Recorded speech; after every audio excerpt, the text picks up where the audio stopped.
మనమంతా చాలా అద్భుతమైన సంతోషంలో ఉన్నాం. చూస్తున్నాం కనీ విని ఎరగని రీతిలో మన తెలుగుదేశం పార్టీ, జనసేన, బీజేపీ కూటమి కనీ విని ఎరగని రీతిలో అద్భుత విజయాన్ని సాధించింది మన ఆంధ్రప్రదేశ్లో. మేము కానీ ఎవరు ఊహించలేదు. ఇటువంటి విజయాన్ని అందించిన ఆంధ్ర రాష్ట్ర ప్రజలకు, మరీ ముఖ్యంగా మా కళ్యాణదుర్గం నియోజకవర్గ ప్రజలందరికీ ప్రత్యేక ధన్యవాదాలు, అభినందనలు. వాళ్ళందరికీ నిజంగా పాదాభివందనాలు చేస్తున్నాం. ఎందుకంటే సురేంద్రబాబు అన్న కళ్యాణదుర్గం నియోజకవర్గానికి రావడం అనేది కళ్యాణదుర్గం నియోజకవర్గం ప్రజలు చేసుకున్న అదృష్టం. ఆ రోజే చెప్పాం, ఓటు వేసేసారి ఎవరైనా సరే వాళ్ళ స్వార్థం కోసం ఓటు అడుగుతారు రాజకీయ నాయకులు ఎవరైనా. కానీ మనం ఓటు వేసేది మన అభివృద్ధి కోసం అనేసి ప్రజలు నమ్మారు కాబట్టి దాదాపు 37,734 ఓట్ల మెజార్టీతో గెలిపించారు. అందుకనేసి మరొకసారి కళ్యాణదుర్గం నియోజకవర్గ ప్రజలందరికీ ప్రత్యేకంగా ధన్యవాదాలు తెలియజేసుకుంటున్నాం. ఇక విషయానికి వస్తే, నిన్న సురేంద్రబాబు గారు ఎమ్మెల్యేగా ఎన్నికైన తర్వాత మొట్టమొదటిసారి కళ్యాణదుర్గం విచ్చేస్తున్నప్పుడు చాలా అద్భుతంగా స్వాగతం పలికారు తెలుగుదేశం పార్టీ కార్యకర్తలు, ప్రజలు, నాయకులు. మరి ఇటువంటి సందర్భంలో అది చూసి ఓర్వలేక, ఇందాక మా సోదరుడు చెప్పాడు ఊసరవెల్లి ఉమాని. వాస్తవం, ఊసరవెల్లి ఏ విధంగా అయితే రంగులు మారుస్తుందో ఉమా మహేశ్వర నాయుడు అనే వ్యక్తి కానీ అలాగే రంగులు మారుస్తారు. ఎగ్జాంపుల్, గతంలో 2019లో ఓడిపోయిన మరుక్షణమే బ్రహ్మసముద్రంలో మండల హెడ్ క్వార్టర్లో ఎన్టీఆర్ విగ్రహానికి నిప్పు పెట్టారు. నేను మొదటి రోజే పోయి వైకాపా దుర్మార్గాల్ని నేను ఎదుర్కొంటున్నాను అని చెప్పిన వ్యక్తి ఈరోజు కేవలం గెలిచిన తిరుగు రోజే ఎవరు దాడి చేశారో తెలియదు కానీ తెలుగుదేశం పార్టీ వాళ్ళు నా పైన దాడి చేశారు అని ప్రచారం చేసుకుంటున్నాడు. మాకిప్పుడు అనుమానం వస్తుంది, కేవలం సింపతి కోసం ఆ రోజు ఎన్టీఆర్ విగ్రహానికి నీవే తగలబెట్టించి ఆ రోజు ఉదయమే వెళ్ళి ఒక ప్లాన్ ప్రకారం నువ్వు నీ మీద సింపతి క్రియేట్ చేసుకున్నావేమని మాకు అనుమానం వస్తుంది. ఈరోజు నువ్వే చేసేవేమో ఆ రోజు. అంటే ఓడిపోయినా తిరుగు రోజే బ్రహ్మసముద్రంకి వెళ్ళి ఎన్టీఆర్ విగ్రహాన్ని నిప్పు పెట్టింటే నేను పోరాటం చేశాను, ఈ వైకాపా గూండాలు వీళ్ళు అన్యాయాలు అక్రమాలని మేము ఖండిస్తున్నామని చెప్పావు. సేమ్ అదే విధంగా చూస్తే ఈరోజు ఈ దాడి కానీ మీ అనుచరులతో మీరే చేయించుకొని సింపతి క్రియేట్ చేసుకోవడానికి మీరు వ్యూహం పన్నారేమని మాకు అనుమానం కలుగుతా ఉంది. మరి తెలుగుదేశం పార్టీ నాయకులు ఎవరైనా సరే, కార్యకర్తలు కావచ్చు, ఎవరైనా సరే దాడులు చేసింటే మీ ఇంట్లో సీసీ కెమెరాలు ఉన్నాయి కదా, ఆ సీసీ ఫుటేజీలు బయటకు పెట్టేసి ఎవరు దాడి చేశారో చెప్పొచ్చు కదా. ఏ సంఘటన జరిగినా ఎమ్మెల్యేని సురేంద్రబాబు గారు వాళ్ళ మేనల్లలో వాళ్ళపైన ఏదో విధంగా బురద జల్లాలని నువ్వు ప్రయత్నం చేస్తున్నావు. దానికి మచ్చుక్కే నీకు కొన్ని ఉదాహరణలు చూపిస్తాను మీకు. ఎందుకంటే ఎవరు ప్రజాస్వామ్యబద్ధంగా వ్యవహరిస్తున్నారో, ఎవరు ప్రజాస్వామ్యాన్ని అపహాస్యం చేస్తున్నారో అనే దానికి నిదర్శనం. మనకు ఎన్నికల కోడ్ అమలు వచ్చిండేది ఏప్రిల్ 18. అదే రోజే 12వ వార్డు ఎర్నాల వీధిలో మేము ప్రచారం చేస్తూ ఉంటే విత్ పర్మిషన్, మేము పర్మిషన్ తీసుకుని ప్రచారం నిర్వహిస్తుంటే ఆ రోజు ఉమామహేశ్వర నాయుడు వ్యక్తికి సంబంధించిన ప్రచార రథాన్ని అడ్డం పెట్టి ఆ ప్రచార రథాన్ని కానీ మేము చాలాసేపు రిక్వెస్ట్ చేసుకొని పక్కకు తీసుకెళ్ళండి, మాకు ఇబ్బంది పెడుతున్నారని కావాలని చెప్పేసి అడ్డు తరలించడానికి ప్రయత్నం చేసేసి మేము ముందుకు వెళ్ళి ఏదో విధంగా వీళ్ళు గొడవ పెట్టుకుని వచ్చిన మాకు గొడవతో సంబంధం వద్దు, మాకు గొడవలు అవసరం లేదు, మాకు ప్రచారం ముఖ్యమని మేము ముందుకు వెళ్తా ఉంటే వెనక నుంచి కానీ దాదాపు 100 మందిని పిలుచుకొని వచ్చి నా పైన దాడి చేశారు. ఆ రోజు మీకు ప్రజాస్వామ్యం గుర్తుకు రాలేదా?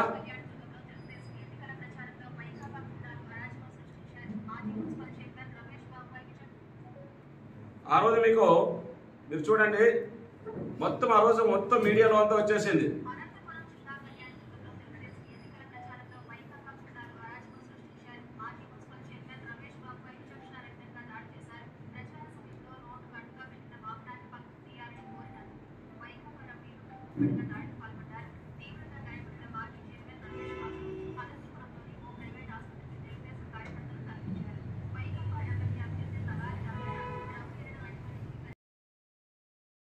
ఇది కాక ఎన్నోసార్లు మా మీద కవింపు చర్యలకు పాల్పడ్డారు.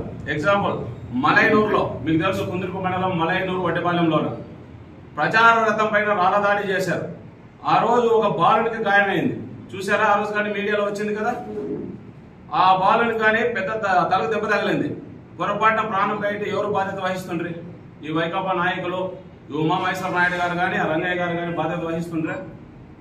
రెండో విషయం. మూడో విషయం, పాలూరు గ్రామంలో కముదూరు మండలం ప్రచారానికి వెళ్తున్న మా అభ్యర్థి అయినటువంటి, ఆ రోజు అభ్యర్థి అయినటువంటి ఎమ్మెల్యే మన సురేంద్ర బాబు గారు వెళ్తామంటే ఆ రోజు ఎంతమంది దాడి ప్రయత్నం చేశారు. ఆ రోజు మా తెలుగుదేశం పార్టీ నాయకులు, కార్యకర్తలు తిప్పుకొట్టారు. అది మీ అందరికీ తెలుసు, మీడియా మిత్రులందరికీ తెలుసు.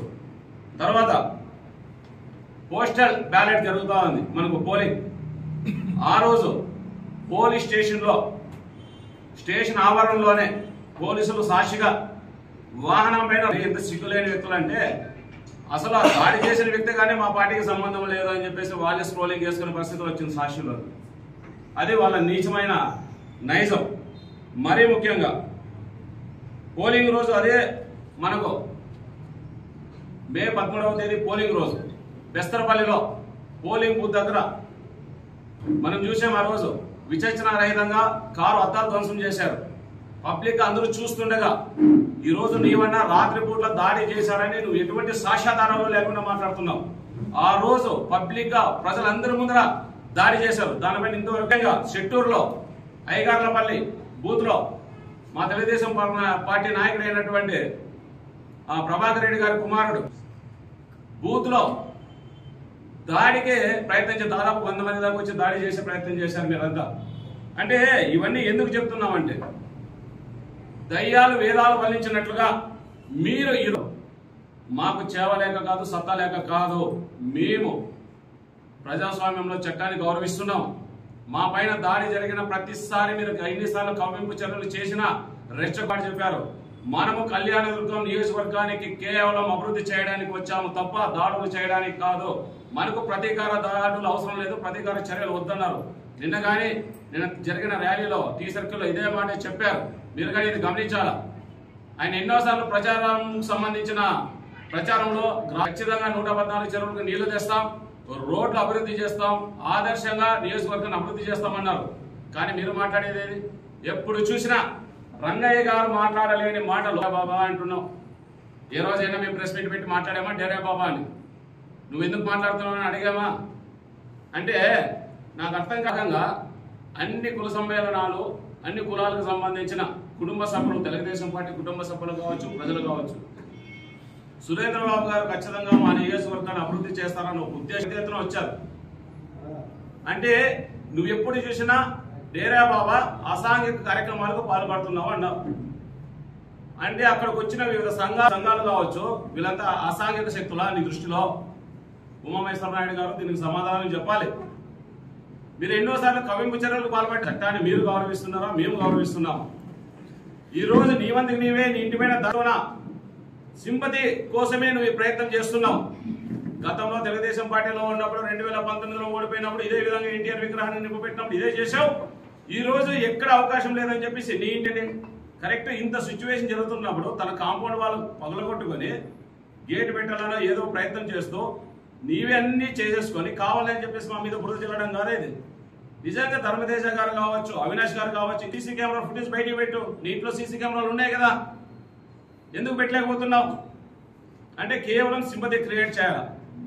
మరీ ముఖ్యంగా మీకు ఒక జగన్ గారు కళ్యాణదుర్గంకి వచ్చినప్పుడు వీడియో తీస్తున్నా, ఈనాడు విలేకరి, కళ్యాణదుర్గం ఈనాడు విలేకరి అయినటువంటి రమేష్ గారి పైన దాడి చూసాం కదా.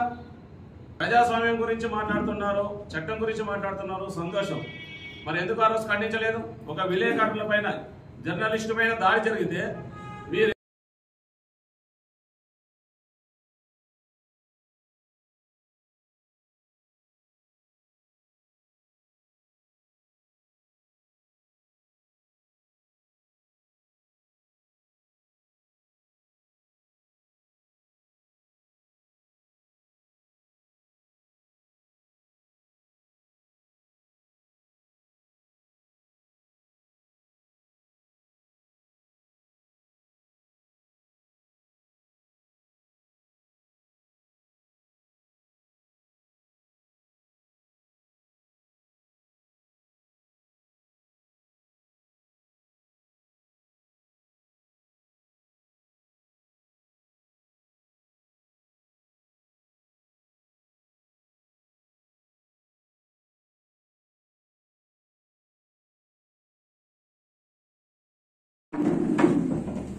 ఈరోజు కళ్యాణదుర్గంలో రాజకీయాలకు పనికిరానటువంటి ఉమామహేశ్వర నాయుడు అనే ఊసరు వెళ్లి మా ఎమ్మెల్యే గారు అయినటువంటి అమలేరు సురేంద్ర గారి పైన దౌర్జన్యపడు దాడులు చేస్తున్నారని చెప్పి నిందలు వేయడం జరిగింది.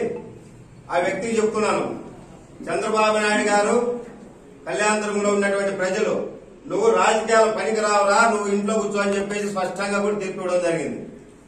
ఎన్నో రకాలుగా సురేంద్రబాబు గారు కళ్యాణదుర్గానికి వచ్చిన రోజు నుంచి కూడా గత 4 నెలలుగా ఎన్నోసార్లు దాడులు చేయించడం జరిగింది. ఈ విధవ ఉమామహేశ్వర నాయుడు అనే విధవ సురేంద్రబాబు గారి పైన వారి కుటుంబ సభ్యుల పైన 4 సార్లు దాడులు చేయడం జరిగింది. ఒకసారి సురేంద్ర అన్న గారి సమక్షంలోనే మా సోదరుల పైన దాడి చేశాడు ఉమామహేశ్వర నాయుడు వ్యక్తులు. అదేవిధంగా బెత్తరపల్లి గ్రామంలో సురేంద్ర గారి మేనల్లుడు అయినటువంటి ధర్మతేజ గారి పైన వాహనం పైన దాడి చేశారు. తన సొంత కుమారుడు పైన ఎంఆర్ఓ ఆఫీసు పోలీస్ స్టేషన్ ఎదురుగా రాళ్లతో దాడి చేశారు. ఈ దాడులన్నీ ఎవరు చేసినది కళ్యాణదుర్గం ప్రాంతంలో అందరికీ కూడా తెలుసు. మంచి మనసున్న వ్యక్తి కాబట్టి వారి పైన దాడులు పోద్దండి, మనం అభివృద్ధి కోసం కళ్యాణదుర్గంకి వచ్చినారని చెప్పేసి మా మనసున్న మా ఎమ్మెల్యే గారు సురేంద్రబాబు గారు మమ్మల్ని కోరడం జరిగింది. గలాటలు మనకు ముఖ్యం కాదు, అభివృద్ధి సంక్షేమం మన ముఖ్యం, మనం దానిపైన పోదాం కానీ మీరు ఎటువంటి ప్రతి దాడులు చేయొద్దని చెప్పేసి మాకు సర్ది చెప్పడం జరిగింది. అటువంటి మనసున్న మహారాజు పైన నువ్వు ఈ రోజు నువ్వు స్వార్థం కోసం పార్టీలు మారడమే కాదు, ఇక్కడ ఉన్నటువంటి రంగయ్య గారికి ఉన్నటువంటి ఇన్ఛార్జ్ పదవిని నువ్వు కేవలం పీక్కోవాలనే ఉద్దేశంతోనే రంగయ్య గారిని డమ్మింగ్ చేస్తే నాకు ఇన్ఛార్జ్ పదవి వస్తుందని ఒకే ఒక కారణంతో ఈ రోజు సురేంద్రబాబు గారి పైన నిందలు వేయడం జరుగుతుంది. నీకు అవసరమైతే వైఎస్ఆర్ కాంగ్రెస్ పార్టీలో ఇన్ఛార్జ్ కావాలంటే చెప్పు, మేము కూడా మా సురేంద్రబాబుతో రికమెండ్ చేయించే నీతో యుద్ధం చేయడానికి మేము సిద్ధంగా ఉన్నాం. అంతేగాని సురేంద్రబాబు గారి పైన ఇంకొకసారి నిందలు వేస్తే గినా నువ్వు ప్రతిపక్షంలో ఉండవు కాబట్టి ఏదో రోజు రోడ్డుపైకి వస్తావు. చట్టం గురించి మీ సైకో జగన్మోహన్ రెడ్డి గారు మాకు బాగా నేర్పించారు ఏ రకంగా చేయాలనేది. అదే చట్టాన్ని ఉపయోగించి నీకు ఎక్కడ ఏ రకంగా బుద్ధి చెప్పాలో చెప్పడానికి మేము మా కార్యకర్తలంతా కూడా సిద్ధంగా ఉన్నారు. కాబట్టి జాగ్రత్త. ఇంకొకసారి మా ఎమ్మెల్యే గారి పైన వారి కుటుంబం పైన ఎక్కడే కానీ నోరు జారితే నోరు అదుపులో పెట్టుకో, ఇంకొకసారి నోరు జారితే మాత్రం జాగ్రత్త తస్మత్ అని చెప్పేసి ఈ ఉమామహేశ్వర నాయుడు అనే వ్యక్తికి హెచ్చరిస్తున్నా. గతంలో కూడా చూశావు, నువ్వు 25 సంవత్సరాలు పార్టీలో పనిచేసినటువంటి నన్ను కేవలం ఓటు అడిగినందుకు 5 సంవత్సరాలుగా నువ్వు పార్టీ ఇన్ఛార్జ్ గా ఉన్నా మా గ్రామంలోకి అడుగు పెట్టినలేదు నిన్ను. అది నా కెపాసిటీ, గుర్తు పెట్టుకో. ఎమ్మెల్యే గారు మాకు గుండెకాయ ఉన్నట్ల కళ్యాణదుర్గం ప్రాంతాన్ని అభివృద్ధి చేయడానికే ఇక్కడ వచ్చాడు. ఆయన గెలుకనే కలెక్టర్ బైర్వాంతికి తీసుకొని పోయినాడు. మీ జగన్మోహన్ రెడ్డి 4 సార్లు వచ్చి తప్పుడు కుదురు కూర్చిపోయినాడు. బైర్వాంతిప్ప ప్రాజెక్టుకి నీళ్లు ఇస్తాను ఎక్కడ ఇచ్చారా మీరు? తప్పుడు ప్రభుత్వం ఇది, తప్పుడు నాయకులు మీరు, తప్పుడు ప్రభుత్వం, తప్పుడు పార్టీ. ఇంకొకసారి మీరు గాని మీ పార్టీ నాయకులు గాని మా ఎమ్మెల్యే గారి పైన ఎటువంటి అవాంఛనీయ సంఘటనలు జరిగేదానికి ప్రయత్నం చేసినా, అనుచిత వ్యాఖ్యలు చేసినా ఖబర్దార్ జాగ్రత్త అని చెప్పేసి తెలుగుదేశం పార్టీ తరఫున మీ అందరికీ కూడా డిమాండ్ చేస్తున్నా. ఎమ్మెల్యేగా ఆయనకి చంద్రబాబు నాయుడు గారు ప్రత్యేకంగా ఉన్న హనుమంతరాయ్ చౌదరి కాదని సీటు తగ్గించుకున్నారు. అలాంటప్పుడు అందరూ అంటే టీడీపీ ఉమ్మడి మొత్తం అంతా సీనియర్లతో పాటు అందరూ కలిసి పనిచేసినా కూడా నువ్వు గెలవలేకపోయిన పెదవి నువ్వు, చవటవి నువ్వు.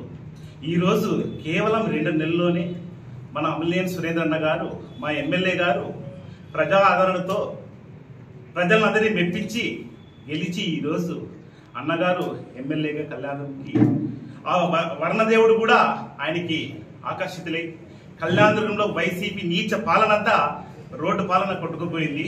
ఈరోజు ఆ వర్ణదేవుడు కూడా ఆయనకి స్వాగతం పలికింది. అలాంటి సమయంలో టీ సర్కిల్లో అన్నగారు ఏం చెప్పారు, గెలిచినా కూడా ఆయన ఎక్కడా మర్చిపోలే, గర్వపడలే. మైక్ తీసుకుని అదే విధంగా అదే టీ సర్కిల్లో నేను ఏదైతే చెప్పానో అదే చేయాలి, అభివృద్ధి చేయాలి, కక్ష సాధింపు చేయనని చెప్పాను. నువ్వు సైకో జగన్ అని చెప్పి నువ్వు సైకోగా మారినావు. కళ్యాణదుర్గంలో సైకో అంటే ఉమామహేశ్వర నాయుడు అని నిరూపణ చేసుకుంటున్నావు. నువ్వా మాట్లాడేది? నువ్వు వార్డు మెంబర్ కూడా ఇంతవరకు వెళ్ళలేదని ప్రతి ఒక్కరు చెప్పుకుంటున్నారు. నువ్వేంది నువ్వు మాట్లాడేది? ఉమామహేశ్వర నాయుడు ఒకటే చెప్తున్నావు, నీచ రాజకీయాలు వదిలే. నీకు దమ్ము ధైర్యం ఉంటే నువ్వు వైసీపీలో ఇన్ఛార్జిగా తెచ్చుకొని మా అన్న దగ్గర నువ్వు పోటీ పడు, అంతేగాని ఇట్లా నీచ రాజకీయాలు చేయొద్దు అని ఇంకొకసారి మనం